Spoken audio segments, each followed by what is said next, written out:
IVF ఒక అధునాతన సంతానోత్పత్తి చికిత్స. అనేక దంపతులకు తల్లిదండ్రులు కావాలనే వారి కలను నెరవేర్చుకోవడానికి సహాయపడుతుంది. ఈ రోజే OSS ఫర్టిలిటీని సందర్శించండి. గద్దర్ వర్ధంతి సభలో డిప్యూటీ సీఎం భట్టి విక్రమార్క మాట్లాడుతున్నారు. లైవ్ ద్వారా చూద్దాం. అనుభవాలు అవకాశాలు కూడా వచ్చే వారితో ఆలోచనలు పంచుకునే క్రమంలో గతంలో ఇందాక మన సోదరుడు అద్దంకి దయాకర్ గారు చెప్పినట్టు ఆనాడు ఉమ్మడి రాష్ట్రంలో నేను ఉపసభాపతిగా ఉన్నప్పుడు ప్రభుత్వానికి ప్రజాస్వామ్యానికి ప్రతీకగా ఉన్నటువంటి చట్టసభల్లోకి రావటానికి వెనక ముందు అవుతున్నటువంటి రోజులు అవి.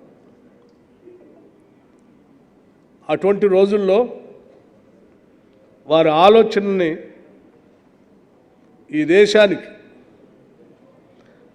ఈ దేశంలో ఎదుర్కొంటున్నటువంటి ప్రజల యొక్క సకల సమస్యలకి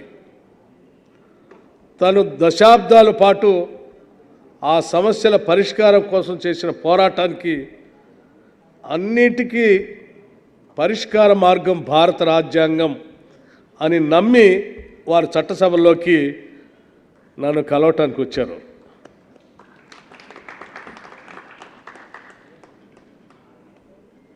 అనేక భావజాలాలు, అనేక మార్గాలు,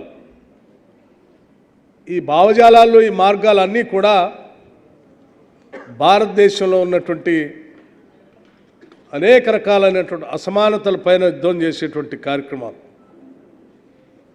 ఆ అసమానతలను తొలగించి ఒక మానవ అద్భుతమైనటువంటి సమాజాన్ని నిర్మించడానికి మార్గాలు ఎత్తుక్కుంటూ రకరకాల పోరాటాల పంచమంలోకి వెళ్ళినటువంటి గద్దర్ అన్న చివరికి మనందరికీ చెప్పినటువంటి సందేశం ఏంటంటే, సకల సమస్యలకి పరిష్కారం భారత రాజ్యాంగం ఒక్కటే.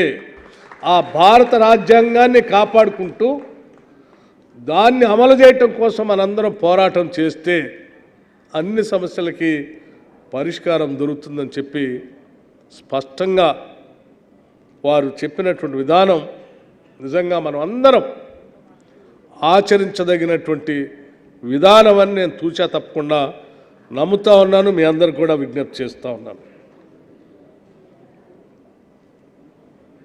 చాలామంది అనుకుంటారు గద్దరన్న కేవలం బడుగు బలహీన వర్గాల కోసం మాత్రమే పోరాటం చేశాడు. కాదు, ఈ సమాజంలో సమస్యలు ఎదుర్కొంటున్నటువంటి ప్రతి ఒక్కళ్ళ కోసం ఆయన పోరాటం చేశాడు. ముఖ్యంగా ఆయన స్త్రీ పక్షపాతి. అందరికంటే ఎక్కువ సమస్యలు భారతీయ సమాజంలో, సంస్కృతిలో ఎక్కువగా అనగదొక్కబడింది స్త్రీ. ఆ స్త్రీ కోసం నేను పోరాటం చేయాలని చెప్పి అనేక సందర్భాల్లో ఆయన పాటల్లో చూపించాడు, ఆటలో కూడా చూపించాడు. తన తల్లి బాధను కూడా చక్కగా పాడుతూ లచ్చువమ్మ అని సిరిమల్లె చెట్టు కింద లచ్చుమమ్మ అని చెప్పి ఆయన రాసిన పాటని చివరి రోజుల్లో నాకు చాలాసార్లు దాన్ని ఎందుకు రాశాడు, దాని అర్థం ఏంటి అని చాలా వివరించి చెప్పేటటువంటి ఆయన ఆలోచనలు చూస్తూ ఉంటే నాకు అనిపించేది, ఫిలాసఫీ తత్వానికి సరిహద్దులు లేకుండా ఆయన పటాపంచలు చేసుకొని అనేక తత్వాలని దాటి ఆయన చాలా గొప్పగా ఆలోచించేవాడు. నాకు తెలిసి గద్దర్ లాంటి వాడు శతాబ్దంలో ఒక్కడే పుడతాడు.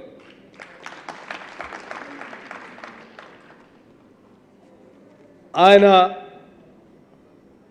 మావోయిస్టు భావజాలాన్ని నమ్మేటువంటి వాళ్ళకు కూడా అత్యంత ప్రీతిపాత్రుడే. లేకపోతే రైటిస్ట్ పార్టీలను నమ్మేటువంటి వాళ్ళకు కూడా ఆయన ఇష్టడే. రైటిస్టు, లెఫ్టిస్టు, సెంట్రిస్ట్గా ఉన్నటువంటి పార్టీలకు కూడా ఆయన ఇష్టడే. మరి అందరినీ అంత అమితంగా అభిమానించేటట్టు చేసుకున్న గద్దర్ అన్న ఆలోచన భావజాలం నిజంగా ప్రపంచ దేశాల్లో ఉన్నటువంటి అనేక తత్వాల కంటే కూడా గొప్పగా ఉన్నదని చెప్పడానికి ఇంతకటి ఉదాహరణలు ఈ డయాస్ మీదనే మాట్లాడినటువంటి అనేక రాజకీయ పార్టీలకు సంబంధించినటువంటి వాళ్ళు చెప్పిన విధానం చూస్తే అర్థమవుతా ఉంది. అందుకే మిత్రుల మేము చాలా స్పష్టంగా చెప్పదలుచుకుని ఈ రాష్ట్ర విభజన జరిగి ఏర్పడే నాటికి ఏర్పడటం కోసం జరిగినటువంటి పోరాటాల్లో కూడా ముందుగా పాదయాత్ర చేసి అటు ఖమ్మం నుంచి బొగ్గుబాయి ఆ చివరిన ఉన్నటువంటి బొగ్గుబాయి నుంచి మొదలుపెట్టి ఆదిలాబాద్ బొగ్గుబాయి వరకు నడిచి తెలంగాణ కావాలి అని చెప్పి గొంతెత్తి పాట పాడుతూ నడిచింది గద్దరన్ననే.